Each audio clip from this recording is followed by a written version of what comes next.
gue meyakini bahwasanya kitab-kitab itu adalah karangan.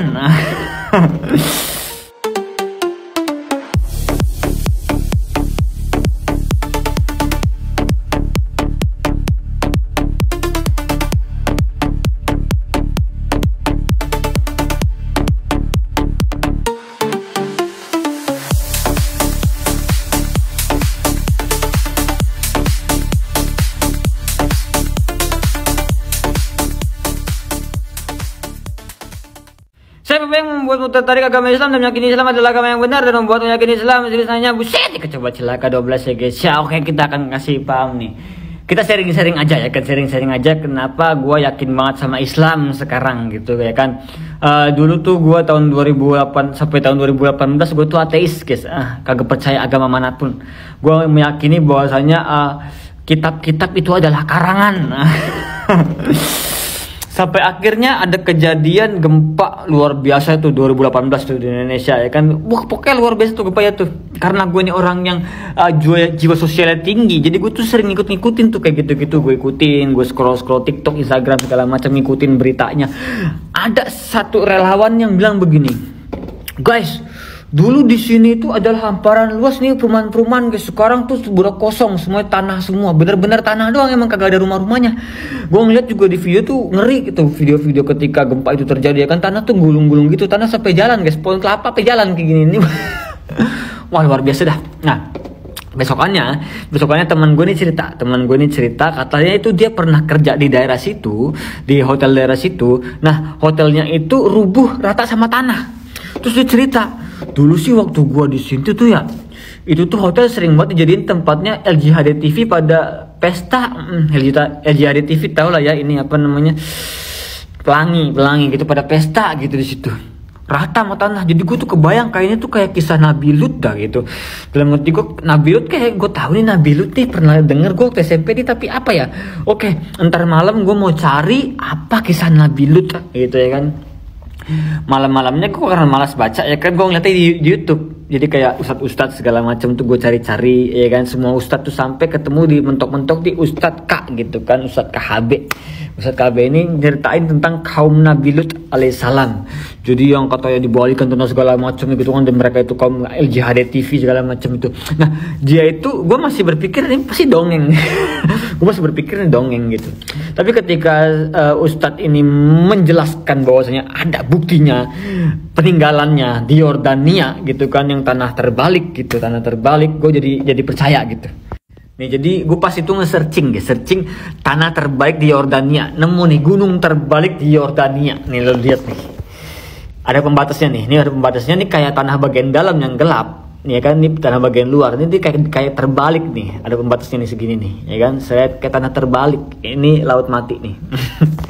Jadi terus gue waktu itu nyari tuh di Quran soal kisah yang memuat kisah ini nih, ya kan.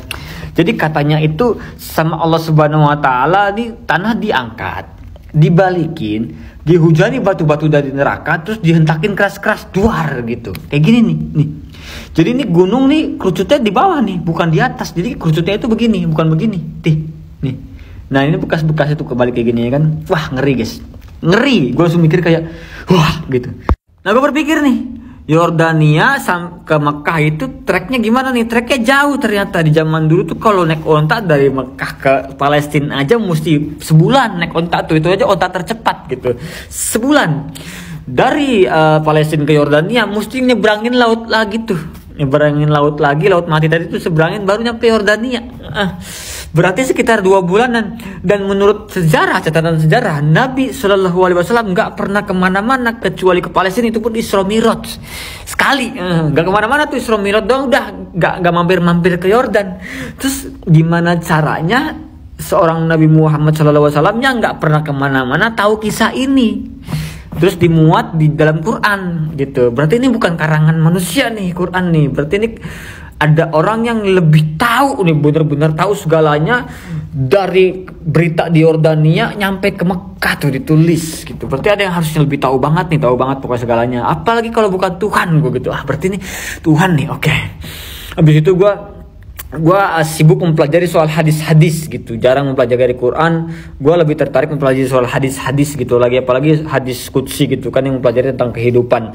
Dan beberapa hadis-hadis itu terbukti di kehidupan gua jadi nyata gitu, kayak seperti gua udah di titik nol gitu, di titik gua pengen bundir waktu itu, dan gua ditolong sama Allah Subhanahu Wa Taala dari pengamalan hadis itu. Gue ditolong, terus gue sampai yakin, oh oke, ini bener-bener gokil gitu, gue tertolong gitu. Dan beberapa hadis-hadis seperti hadis qudsi yang gue amalkan terbukti lagi sama gue gitu, alhamdulillah. Oke, jadi ada yang nanya di DM gue, bang, gimana sih cara kita untuk konsisten beribadah? Padahal gue bukan ustadz, tapi gue pengen sharing aja nih, gue bukan ustadz ya, tapi gue pengen sharing aja yang gue lakuin.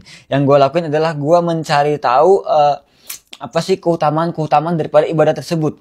Contoh kayak Ramadan nih, kata Syekh Ali Jaber almarhum, apabila orang sakit di bulan puasa, apalagi di minggu-minggu terakhir, maka akan ada doanya yang dijabah. Nah, gue pengen doa gue dijabah nih. Ya makanya ini gue puasa nih, kagak boleh bolong, harus win streak. Dan gue berharap sakit. Ternyata bener, beberapa hari lalu gue sakit. Dan bener juga, pas gue sakit itu, ada doa gue yang dijabah. Masya Allah gitu kan. Makanya gue semangat nih, makin semangat lagi untuk beribadah bulan puasa, ya kan, itu yang pertama. Terus juga, gue pengen jadi orang kaya, karena gue terlahir dari keluarga miskin. Gue pengen jadi orang kaya dong. Gue gak mau miskin terus sampai gue meningsoy gitu ya kan. Gimana caranya? Jadi gue harus cari tahu dulu nih gimana caranya nih, karena gue pengen merubah nasib. Gue di pengajian segala macam, gue di taklim, gue dengerin ustadz ceramah dan segala macam. Kata guru gue, beliau ini menyampaikan hadis qudsi gitu kan. Katanya Allah Subhanahu Wa Taala berfirman dalam hadis qudsi, wahai anak Adam, telah kutentukan rizkimu dan kau tidak perlu capek. Jika engkau ridho akan kutambahkan, dan jika engkau tidak ridho akan kusempitkan. Oh, berarti harus ridho dulu nih, harus ikhlas. Oke, gue akan ikhlas. Seberapapun yang gue dapat, gue ikhlas. Ya kan, gue ikhlas, gue ridho, gue syukuri dulu nih. Oke, habis syukur apa nih? Dengerin lagi, guru gue lagi ceramah ya kan, apa katanya? Oh, ada lagi tuh tulisannya tuh di hadis qudsi. Allah berfirman, wahai anak Adam, bersedekah dulu di jalanku, baru aku bersedekah padamu. Oh, kalau kita mau kaya, berarti kita butuh sedekah dari Allah nih. Kan kalau Allah ngasih kita rezeki, kan rezeki mutlak nih, yang dimana kita itu ya cukup lah buat makan sehari. Itu rezeki mutlak tuh, yang dari Allah udah jelas, udah pasti. Tapi kalau kita mau lebih lagi sedekah dari Allah, berarti kita harus sedekah dulu. Oke, gue sedekah. Tapi disclaimer dulu nih, karena gue jangan sampai ntar abis ada yang nonton video ini, tiba-tiba ada DM gue banyak orang minta sedekah.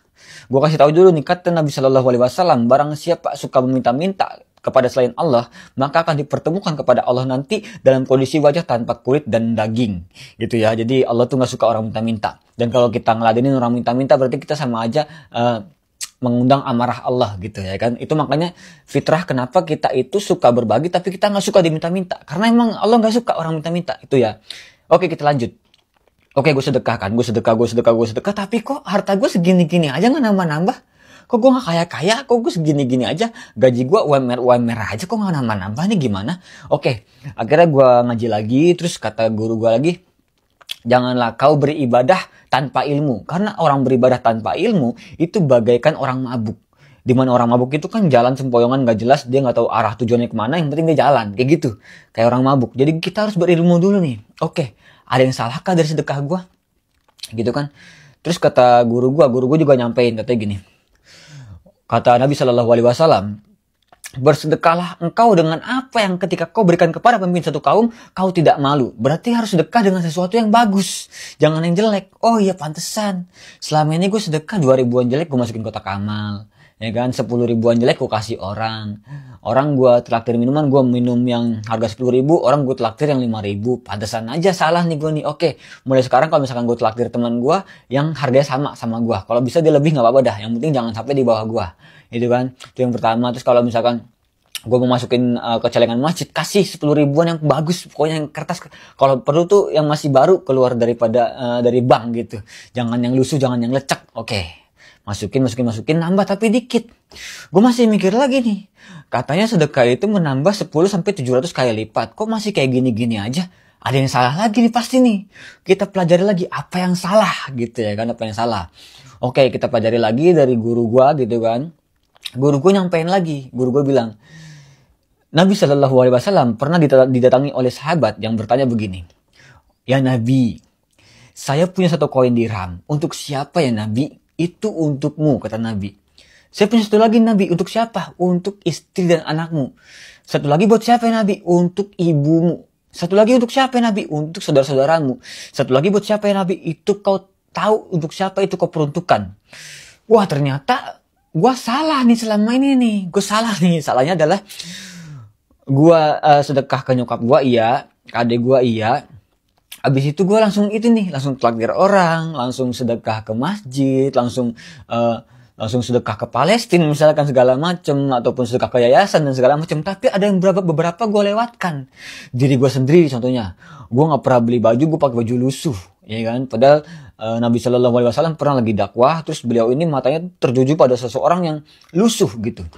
Terus Nabi Shallallahu Alaihi Wasallam manggilkan, kamu kemari.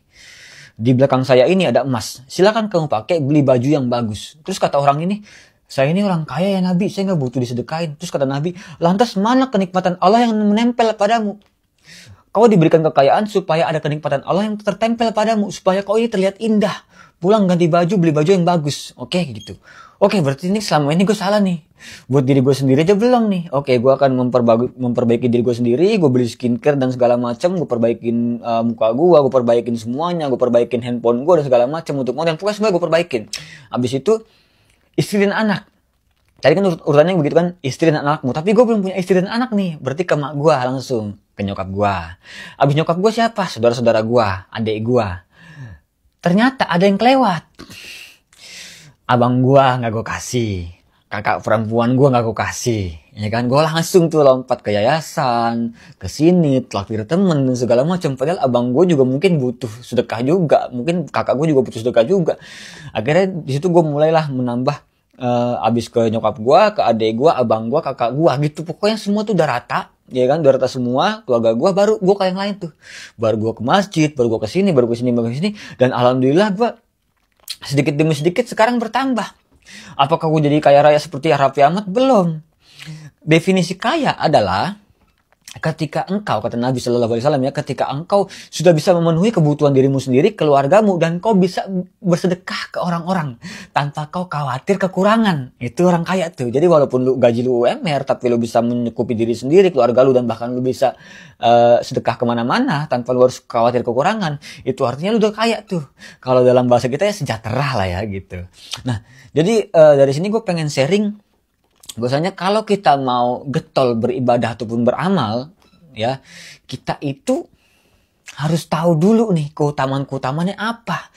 Contoh lagi yang gue tahu adalah sedekah subuh. Sedekah subuh, gue mau sedekah subuh nih, tapi gue pengen tahu lagi nih keutamaannya apa supaya gue ini bisa rutin sedekah subuh. Ternyata kata Nabi Shallallahu Alaihi Wasallam, ketika subuh turun 2 malaikat. 2 malaikat ini berdoa pada Allah Subhanahu Wa Taala. Kepada orang-orang yang pelit, nih orang-orang yang gak mau sedekah, kedua malaikat ini berkata pada Allah Subhanahu Wa Taala, berdoa, ya Allah, cabutlah rezeki daripada orang ini karena orang ini bakhil atau pelit. Tapi kalau orang yang dermawan, dia suka ngasih-ngasih, suka sedekah subuh segala macam, 2 malaikat akan berdoa pada Allah, ya Allah, tambahkanlah rezeki orang yang dermawan ini ya Allah, supaya orang ini bisa terus-terusan bersedekah dan lebih banyak lagi ya Allah gitu. Nah di situ tuh baru tuh kayak, oh gue harus sedekah subuh juga nih gitu. Jadi kalau kita mau getol beribadah, kita mau semangat beribadah, mau semangat beramal, kita harus tahu dulu apa keutamaannya. Jangan sampai kita seperti orang mabuk yang melakukan suatu ibadah, yang melakukan suatu amal tanpa tahu apa tujuannya. Oke, mantap? Mantap.